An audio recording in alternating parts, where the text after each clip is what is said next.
ಪ್ರಭುಪಾದರು ಕೇವಲ ನಮ್ಮ ಭಾರತ ದೇಶವರಾದರೂ ಕೂಡ ಎಲ್ಲ ದೇಶಗಳಲ್ಲಿ ಸುತ್ತಾಡಿ ಎಲ್ಲರಲ್ಲಿ ಈ ಒಂದು ಜಾಗೃತಿಯನ್ನು ಮೂಡುವಂತಹ ಒಂದು ವಿಶೇಷ ಒಂದು ಆಯೋಜನೆಯನ್ನು ಮಾಡಿ ಎಲ್ಲರನ್ನು ಭಗವದ್ ಭಕ್ತರನ್ನಾಗಿ ಮಾಡಿ ಕೃಷ್ಣನ ಅನುಯಾಯಿಗಳನ್ನಾಗಿ ಮಾಡಿದ್ದಾರೆ.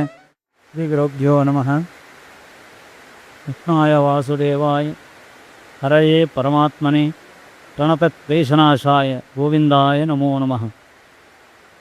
ಜ್ಞಾನವೈರಾಗ್ಯಭಕ್ತ್ಯಾದಿ ಕಲ್ಯಾಣ ಗುಣಶಾಲಿನಃ ಲಕ್ಷ್ಮೀನಾರಾಯಣಮುನೀನ್ ವಂದೇ ವಿದ್ಯಾಗುರೋನ್ ಮಮ. ಅರ್ಥಿಕಲ್ಪಿತಕಲ್ಪೋಯಂ ಪ್ರತ್ಯರ್ಥಿಕಚಿಕೇಸರಿ ವ್ಯಾಸತೀರ್ಥಗುರೋರ್ಭೂಯಾದ್ ಅಸ್ಮದಿಷ್ಟಾರ್ಥಸಿದ್ಧೇ. ಹರಿ ಓಂ.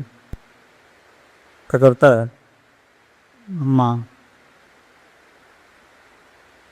ಅಂತಾರಾಷ್ಟ್ರ ಕೃಷ್ಣ ಪ್ರಜ್ಞಾ ಸಂಸ್ಥೆಯಿಂದ ಈ ಬ್ರಹ್ಮೋತ್ಸವದ ವಿಶೇಷ ಸಂದರ್ಭದಲ್ಲಿ ನಮಗೆ ಇದರಲ್ಲಿ ಪಾಲ್ಗೊಳ್ಳುವಂತಹ ಆಹ್ವಾನವನ್ನು ನಮ್ಮ ಈ ಸಂಸ್ಥೆಯ ಬೆಂಗಳೂರು ಶಾಖೆಯ ಮುಖ್ಯಾಧಿಕಾರಿಗಳಂಥ ಮಧು ಪಂಡಿತ ದಾಸರು ನಮಗೆ ಆಹ್ವಾನವನ್ನು ನೀಡಿರ್ತಾರೆ. ಇಂಥ ಬ್ರಹ್ಮೋತ್ಸವದಲ್ಲಿ ಪಾಲ್ಗೊಳ್ಳುವುದು ಬಹಳ ವಿಶೇಷ. ತತ್ರಾಪಿ ಈ ಬ್ರಹ್ಮೋತ್ಸವದ ಕಾಲದಲ್ಲಿ ಭಗವಂತನ ವಿಶೇಷ ನಾಮಸ್ಮರಣೆ, ಭಗವಂತನ ನಿತ್ಯ ನಡೆಯುವಂತಹ ವಿಶೇಷವಾದ ಉತ್ಸವಗಳ ದರ್ಶನದಿಂದ ನಮ್ಮ ಪಾಪಗಳನ್ನು ಭಗವಂತ ಕಳೆದು ನಮಗೆ ಜ್ಞಾನದ ಮಾರ್ಗವನ್ನು ತೋರುವಂತಹ ಈ ಒಂದು ಮಹತ್ ಕಾರ್ಯದ ವಿಶೇಷ ಸಂದರ್ಭದಲ್ಲಿ ಪಾಲ್ಗೊಳ್ಳುವುದು ನಿಮ್ಮೆಲ್ಲರ ಒಂದು ಸುದೈವ. ಇಂತಹ ಒಂದು ದೊಡ್ಡ ಮಹತ್ ಕಾರ್ಯದನ್ನು ಶ್ರೀಪಾದರಾಜರ ಕಾಲದಲ್ಲಿ ವ್ಯಾಸರಾಜರ ಮುಖಾಂತರ ಏನು ಒಂದು ಹರಿನಾಮ ಸ್ಮರಣೆಯನ್ನು ಮುಂದುವರಿಸಿ ಬಂದಿದ್ದಾರೆ. ರಂಗವಿಠಲ ಅಂಕಿತದಿಂದ ಅದನ್ನು ನಮ್ಮ ಈ ಕೃಷ್ಣ ಪ್ರಜ್ಞಾ ಸಂಸ್ಥೆ ಪ್ರತಿನಿತ್ಯದಲ್ಲಿ ಹರೇ ರಾಮ ಹರೇ ಕೃಷ್ಣ ಮಂತ್ರದ ಮೂಲಕ ಪ್ರತಿಯೊಬ್ಬರಿಂದ ಜಪವನ್ನು ಮಾಡಿಸಿ ತಮ್ಮ ಕಷ್ಟ ಕಾರ್ಪಣ್ಯಗಳನ್ನು ನಿವಾರಣೆ ಮಾಡುತ್ತಾ ಎಲ್ಲರಿಗೂ ಒಂದು ಸಮಚಿತ್ತತೆಯನ್ನು ಕೊಟ್ಟು ಅವರ ಜೀವನದಲ್ಲಿ ಒಂದು ಮುಖ್ಯ ಉದ್ದೇಶ ಧ್ಯೇಯ ಭಗವಂತನ ದರ್ಶನ, ಭಾಗವತ ಧರ್ಮಗಳ ಅನುಷ್ಠಾನಗಳನ್ನು ಮಾಡುವುದರಲ್ಲಿ ತಾತ್ಪರ್ಯ.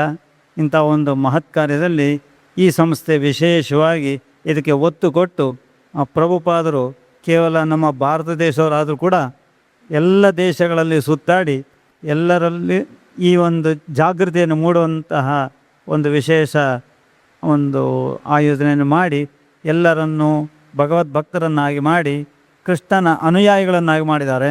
ಕೃಷ್ಣನ ಪ್ರಸಾದ ನಿತ್ಯ ಅವರಿಗೆ ದೊರೆಯುವಂತೆ ಮಾಡಿದಂತಹ ಮಹಾಪುರುಷರು ಅವರು ಮಾಡಿದಂಥ ವಿಶೇಷ ಈ ಒಂದು ಜ್ಞಾನ ಕಾರ್ಯ ಒಂದು ದೊಡ್ಡ ತಪಸ್ಸು. ಇಂತಹ ತಪಸ್ಸಿನಲ್ಲಿ ಈ ಒಂದು ನಮ್ಮ ಬೆಂಗಳೂರಿನ ಶಾಖೆಯು ಕೂಡ ವಿಶೇಷವಾಗಿ ಜ್ಞಾನ ಕಾರ್ಯದ ಜೊತೆಗೆ ನಿತ್ಯ ಅಕ್ಷಯ ಪಾತ್ರೆ ಮುಖಾಂತರ ಇಲ್ಲಿ ಬಂದಾಗ ತಿಳಿಸಿದ್ರು. ಕನಿಷ್ಠ ಪ್ರತಿನಿತ್ಯ 18 ಲಕ್ಷ ಜನ ಇದರ ಪ್ರಸಾದ ಸೇವನೆಯನ್ನು ನಿತ್ಯ ಮಾಡ್ತಿದ್ದಾರೆ ಅಂತ. ಭಗವಂತ ಈ ಕಲಿಯುಗದಲ್ಲಿ ಒಂದು ಅಗಳು ಅನ್ನ ನಮಗೆ ಭಗವಂತನ ಪ್ರಸಾದ ನಮ್ಮ ದೇಹದಲ್ಲಿ ಹೋಗ್ತದೆ, ವಿಶೇಷವಾದ ಪುಣ್ಯ ನಮ್ಮ ಜೀವನ ಸಾರ್ಥಕ ಆಗತ್ತೆ ಅಂತ ಹೇಳುವ ಮಟ್ಟದಲ್ಲಿ ಪ್ರತಿನಿತ್ಯ 18 ಲಕ್ಷ ಜನಕ್ಕೆ ಈ ಸಂಸ್ಥೆಯಿಂದ ಈ ಪ್ರಯೋಜನ ಪಡಿಸಿ ಅವರೆಲ್ಲರನ್ನು ಭಗವಂತನ ಪ್ರಸಾದ ಸಿಗುವಂಥದ್ದು ಮಾಡಿ ಅವರ ಬುದ್ಧಿಗೆ ಅದು ಪ್ರಚೋದನಕಾರಿ ಆಗಲಿ ಅಂತ ಹೇಳಿ ಮಾಡಿರುವಂಥ ಉದ್ದೇಶ ಬಹಳ ಒಂದು ಔಚಿತ್ಯಪೂರ್ಣವಾಗಿದೆ. ಇಂಥ ಸಂದರ್ಭದಲ್ಲಿ ಈ ಒಂದು ಬ್ರಹ್ಮೋತ್ಸವದ ವಿಶೇಷ ಸಂದರ್ಭದಲ್ಲಿ ನಮಗೆ ಇಲ್ಲಿ ಬಂದು ಈ ಬ್ರಹ್ಮೋತ್ಸವದಲ್ಲಿ ಪಾಲ್ಗೊಳ್ಳುವಂತೆ ಅವರು ಆಹ್ವಾನ ನೀಡಿದರು. ಇದಕ್ಕೆ ನಮಗೂ ಬಹಳ ಸಂತೋಷ ಆಯಿತು. ನಮಗೆ ಮತ್ತೆ ಮತ್ತೆ ಈ ಒಂದು ಉತ್ಸವಗಳಲ್ಲಿ ಪಾಲ್ಗೊಳ್ಳುವಂಥ ಭಾಗ್ಯ ಸಿಗಲಿ ಅಂತ ನಮ್ಮ ಉಪಾಸ್ಯಮೂರ್ತಿ ಗೋಪಿನಾಥ್ ದೇವರಲ್ಲಿ ಪ್ರಾರ್ಥನೆ ಮಾಡಿ ನಾರಾಯಣ ಸ್ಮರಣ ಮಾಡಿ